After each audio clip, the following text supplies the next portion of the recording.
Shalom, Assalamualaikum warahmatullahi wabarakatuh. Selamat siang, Tribunars. Senang sekali saya kebetulan bisa hadir kembali menyapa Tribunars siang hari ini dalam program Live Report Raja Jumat 14 Maret 2025. Tribunars, untuk berita pertama kita di siang hari ini, rapat tertutup antara DPRD Toraja Utara dan Direktur RSUD Pongtiku, Dr. Gigir Margareta Elon Masang Surah, berlangsung cukup lama dan penuh perdebatan. Rapat ini digelar di ruang Badan Anggaran DPRD Toraja Utara, Kota Rantepao pada Kamis 13 Maret 2025 siang dan selesai menjelang sore hari. Selengkapnya kita akan mendengarkan laporan langsung dari reporter Tribun Toraja, rekan Freddy Samuel. Silakan rekan Freddy. Ya, terima kasih PB dan selamat siang Tribuners. Jadi benar bahwa anggota DPRD Toraja Utara di Komisi 2 memanggil Direktur Rumah Sakit Pongtiku, Ibu Dr. Gigi Margareta Elon Masang Sura MKS, yang dimana kegiatan ini berlangsung di ruang Badan Anggaran atau Banggar DPRD Toraja Utara, Kota Rantepao, Sulawesi Selatan, yang berlangsung pada hari Kamis 13 Maret 2025 kemarin. Yang kegiatan tersebut tidak hanya memanggil Direktur RSUD Putiku, namun beberapa dinas atau PD juga turut dipanggil, mulai dari Kominfo, PUPR, Badan Pendapatan Daerah, dan juga dari pihak Telkomsel yang diwakili dari perwakilan PT Daya Mitra sebagai penyewa lahan RSUD Pongtiku. Namun rapat yang kemarin berlangsung tersebut merupakan rapat tertutup yang diselenggarakan oleh Komisi 2 DPRD Toraja Utara. Dari pantauan Tribun Toraja, ketika itu berada di depan ruang Banggar, rapat tersebut cukup alot dan terjadi perdebatan antar beberapa stakeholder termasuk dari anggota DPRD Toraja Utara di Komisi 2.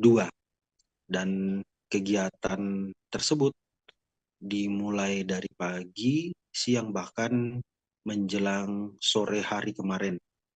Dan ketika Ibu Direktur RSUD Pongtiku keluar dari ruangan, beliau enggan diwawancarai oleh awak media, bahkan berlari menuju ke mobil dinas yang ia parkir di halaman kantor DPRD Toraja Utara dan enggan memberikan komentar atau statement kepada awak media. Dan dikonfirmasi lain, perwakilan dari PT Daya Mitra Sitak Engineering itu Ibu Dietrich Y. Manganan mengatakan bahwa dirinya juga tidak mengetahui secara rinci kenapa pihak dari Pemda Toraja Utara tidak mengetahui tentang penyewaan sebagian lahan RSUD Pongtiku untuk pembangunan menara tower tersebut. Ia mengatakan bahwa saat itu memang ia hanya berurusan dengan Direktur RSUD Pongtiku, Ibu Margareta Elon Masang Sura saat itu. Namun ia tidak mengetahui bahwa beberapa berkas belum lengkap untuk berkas internal di Pemda Toraja Utara. Dan juga ia mengatakan bahwa pihak PT Daya Mitra siap menunggu keputusan rapat selanjutnya dengan Pemda Toraja Utara dan DPRD Toraja Utara mengenai nasib dari tower yang telah ada di lokasi penyewaan lahan RSUD Pongtiko tersebut. Dan ia mengatakan bahwa PT Daya Mitra sangat bertikat baik ketika awal melakukan penyewaan di sebagian lahan RSUD Pongtiku. Ia mengatakan bahwa mulai dari bulan November 2023 PT Daya Mitra sudah membayar kepada rekening dari RSUD Pongtiku melalui Bank Mandiri yang ditandatangani oleh Direktur RSUD Pongtiku, Ibu Margareta Elon Masang, dan juga perwakilan dari Komisi 2 DPRD Toraja Utara mengatakan bahwa ia menunggu juga arahan lanjut dari Bupati, Wakil Bupati, Sekda hingga Kadis Kesehatan mengenai polemik yang saat ini masih bergulir. Diketahui bahwa hasil dari penyewaan sebagian lahan RSUD Pongtiku ia belum menyetor kepada Badan Pendapatan Daerah atau Bapenda Toraja Utara. Seperti itu, PB updatean dari penyewaan sebagian lahan RSUD Pongtiku, Kabupaten Toraja Utara, Provinsi Sulawesi Selatan. Saya kembalikan ke studio. Baik, terima kasih rekan Freddy untuk laporannya. Selanjutnya Tribuners kita akan menyaksikan wawancara bersama Ketua Komisi 2 DPRD Toraja Utara, Ariston Sempang, dan dilanjutkan dengan wawancara bersama Detrik Y. Manganan, perwakilan dari PT Daya Mitra. Gampang begitu mau rubah karena itu sudah di diselesaikan di badan hukum badan hukumnya. bukan notaris. Oh, oke. Jadi ya versi saya tidak segampang itu karena sudah dinotariskan. Masalahkan karena ini tanah Pemda. Sementara yang bertanda tangan di sewa, kontrak sewa, Ibu Direktur. Makanya kita sudah lengkapi dulu semua kelengkapan administrasi dari pengajuan yang menurut pihak Daya Mitra Telekomunikasi. Ini tower yang dibangun di Mapaken atas permintaan pemerintah. Jadi yang biasanya katanya kalau permintaan pemerintah itu karena tipe yang ini non 3T ya. Iya. Ya. Ambil kesimpulan tetap kita akan rekomendasikan ke inspektorat mengenai kelengkapan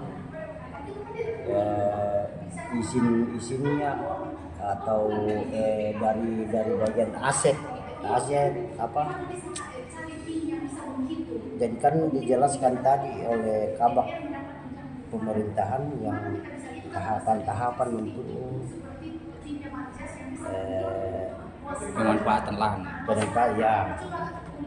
Jadi masih berapa kayak MOU belum ada. Sementara tower sudah Berfungsi. Nah, memang kalau kita tidak bisa pikir memang dari segi pemanfaatan ada. Tapi di daerah lain gratis, Pak. Ya, menurut Direktur PT Daya Mitra Telekomunikasi, memang daerah lain kayak mereka katanya gratis. Siap. Tapi kenapa dia mau bayar? Itu persoalannya juga. Ini Kita akan meminta untuk izin warga namanya ya.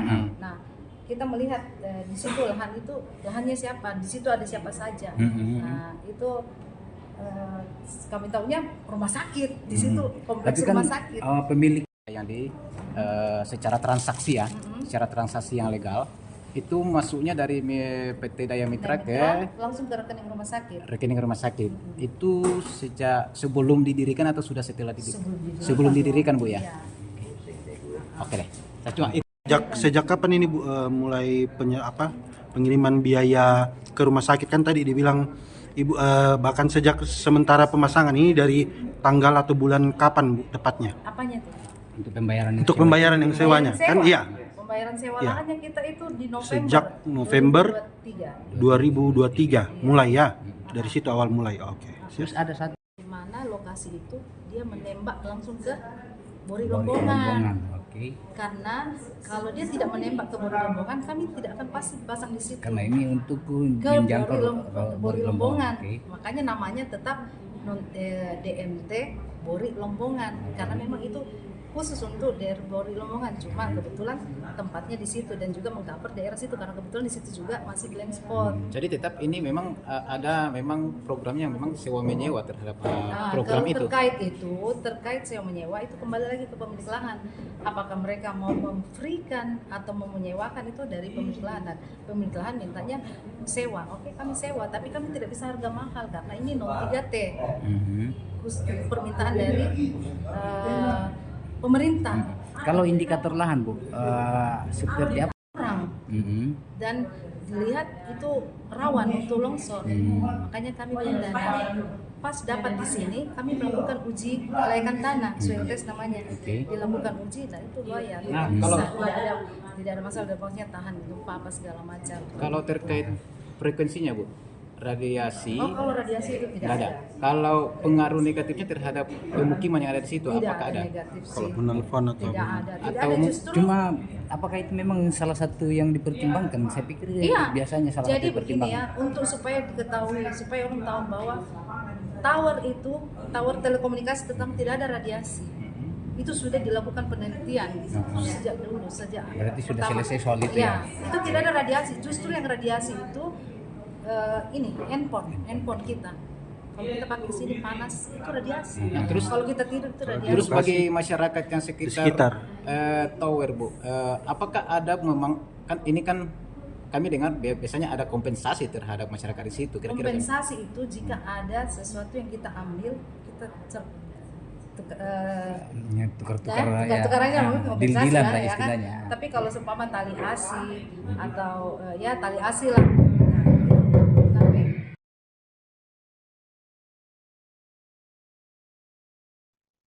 Demikian Tribuners untuk berita pertama kita di dalam program Live Report Raja hari ini. Tetap bersama kami karena setelah ini kami masih akan menghadirkan berita terbaru mengenai peristiwa seputar Toraja.